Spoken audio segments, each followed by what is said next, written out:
हमारी और आपकी जिम्मेदारी क्या है, ये चिंतन हमें और आपको करना होगा। कभी तो हमें सोचना चाहिए, आखिर इंद्र मेघवाल को घड़े झूलने मात्र पर उसकी हत्या क्यों हो गई? जितेंद्र मेघवाल को मूंछ रखने मात्र पर, सुंदर दिखने पर हत्या क्यों हो गई?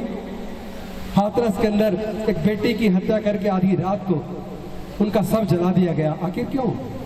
अभी 2 बहनों को बलात्कार करके फांसी पे लटका के मार दिया गया, आखिर क्यों?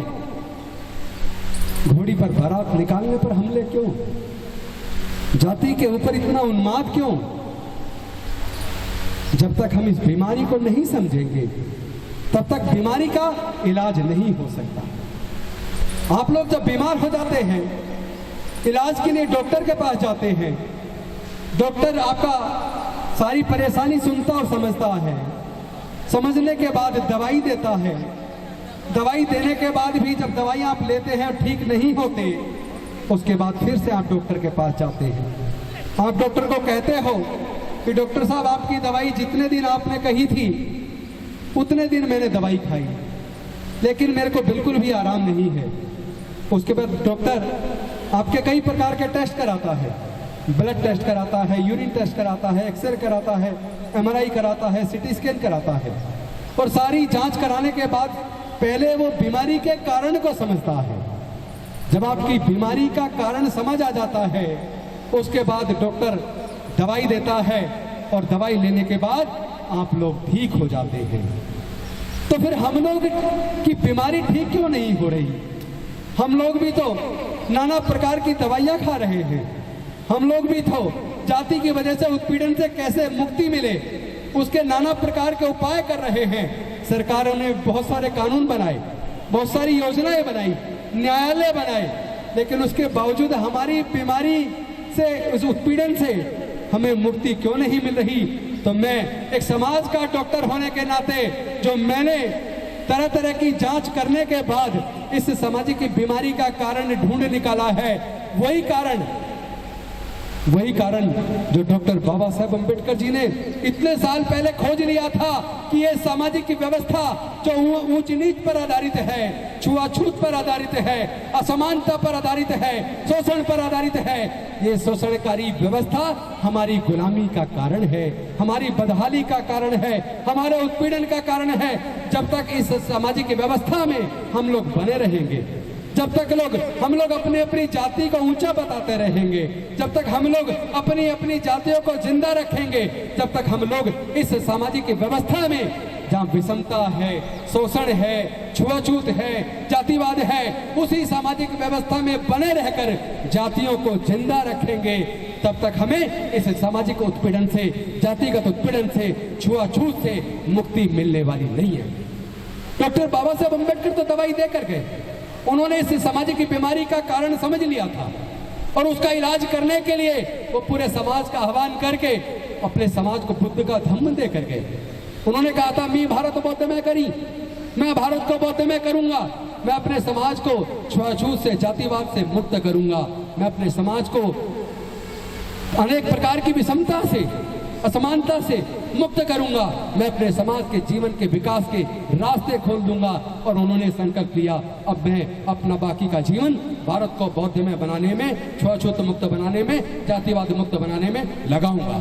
लेकिन 14 अक्टूबर 1956 को डॉक्टर बाबा साहेब अम्बेडकर ने बुद्ध के धम्म की दीक्षा ली, बुद्ध के धम्म को अपने आचरण में उतारा। लेकिन इससे पहले कि वो पूरे भारत को बौद्ध में करते, वो दीक्षा लेने के 1 महीने 22 दिन बाद वो महापरिनिर्वाण को प्राप्त हो गए। और उसके बाद वो डॉक्टर बाबा साहेब अम्बेडकर का सपना, वो सपना रह गया। हम लोगों ने बाबा साहेब की, ये तो कहा हम बाबा साहेब की औलाद है, हमने ये तो कहा हम बाबा साहेब के खून हैं, ये तो हमने कहा हम डॉक्टर बाबा साहेब अम्बेडकर को मानते हैं, लेकिन शर्म की बात है कि हम डॉक्टर बाबा साहेब अम्बेडकर की बात को नहीं मानते। हम लोग डॉक्टर बाबा साहेब अम्बेडकर की बात को नहीं मानते। वरना मैं आप सबसे आह्वान करना चाहता हूं, मैं आप सबसे पूछना चाहता हूं, आप लोग जहां बैठे हैं, जहां पे आप अपनी कुर्सी पे बैठे या खड़े हैं, अपनी जगह पर हाथ उठाकर वो लोग समर्थन दोनों हाथ उठाकर करेंगे जो डॉक्टर बाबा साहब का अपने आप को संतान मानते हैं।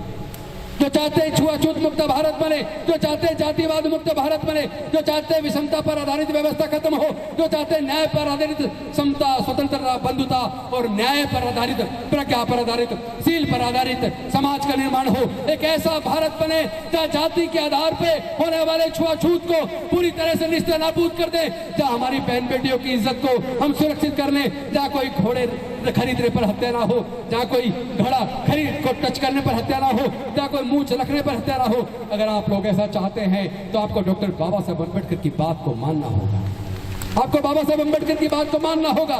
जैसा अभी राजरत्न अम्बेडकर जी कह रहे थे, आप लोग जातियों में इसलिए बने हुए हो ताकि आपको रिजर्वेशन का लाभ मिले। वैसे तो भंडारी जी ने बताई थी 1990 का जो गवर्नमेंट ऑफ इंडिया का जो ऑर्डर आया कि आप लोग बुद्धिस्ट बनते तो भी आपका रिजर्वेशन खत्म नहीं होगा, लेकिन मैं कह रहा हूं इस लालच को कब तक पकड़े रहे होगे? भाई नौकरियां है कहां? दो कारणों से हमारे समाज की तरक्की हुई। एक कारण हमारे डॉक्टर बाबा साहब अम्बेडकर जी ने पढ़ाई के रास्ते खोल दिए।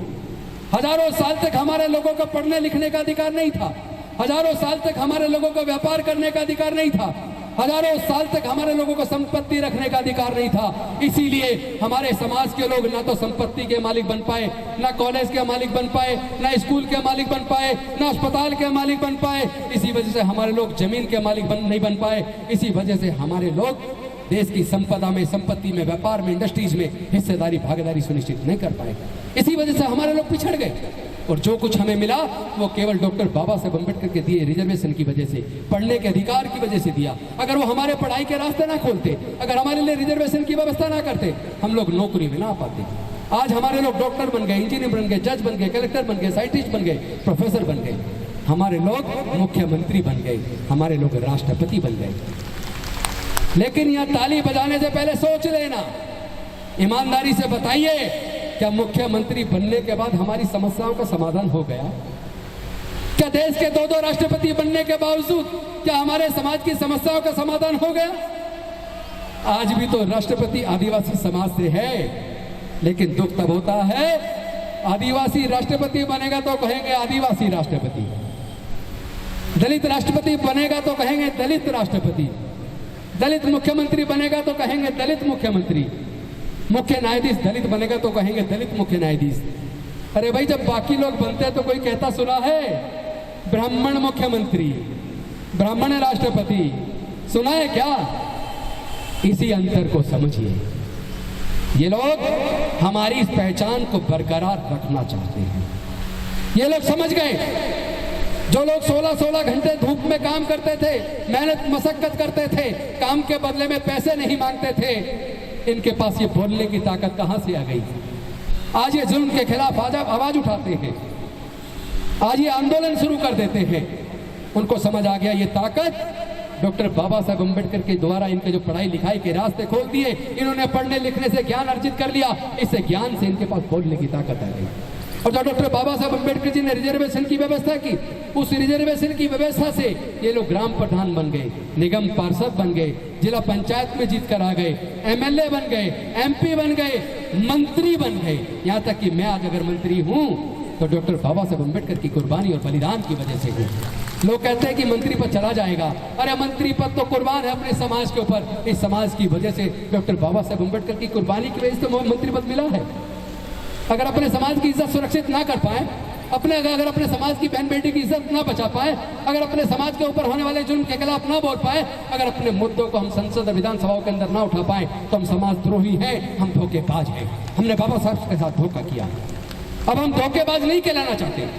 जो लोग अपने आप को धोखेबाज नहीं कहलाना चाहते, उन्हें समाज की आवाज को उठाना पड़ेगा, उन्हें समाज के इस आंदोलन को घर घर तक पहुंचाना पड़ेगा। और हम सब अगर बाबा साहब के बच्चे हैं, चूंकि देखिए नौकरी वो खत्म कर चुके, ऑलरेडी देश के सारे संसाधन बेच चुके, जैसा राजरत्न अम्बेडकर जी ने बताया। आज मैं आपका आह्वान करता हूं, हम खुद खुले मन से कह रहे हैं, हमें आरक्षण नहीं चाहिए, आप संभालो अपना आरक्षण। हमें सम्मान चाहिए, हमें स्वाभिमान चाहिए, हमें देश के सर्वोच्च न्यायालयों में, देश के उच्च न्यायालयों में, देश की संसद में, देश की विधानसभाओं में, देश के सारे संसाधनों में, देश के व्यापार में, देश की इंडस्ट्रीज में, देश के सेक्रेटरीट में हर क्षेत्र में हमें हिस्सेदारी व भागीदारी चाहिए। हमें जमीन के अंदर हिस्सा चाहिए, प्राकृतिक संसाधनों में हिस्सा चाहिए। अब केवल नौकरी की बात बेईमानी हो गई है, नौकरी से काम चलने वाला नहीं है। हमें हिस्सेदारी भागीदारी की मांग करनी होगी। अपनी इस लड़ाई को हमें लड़ना होगा। हम जानते हैं हम इस लड़ाई को लड़ेंगे, हम इस लड़ाई को जीतेंगे। जीतना हम जानते हैं, बाबा साहेब ने जीता था तो बाबा साहेब के बच्चे भी जीतेंगे, बाबा साहेब के बच्चे भी जीतेंगे। लेकिन इस जीत में अगर हार मिलती है, अगर कोई कमजोरी दिखती है, तो उसका एक ही कारण है कि हम लोग जातियों को जिंदा रखे हुए हैं।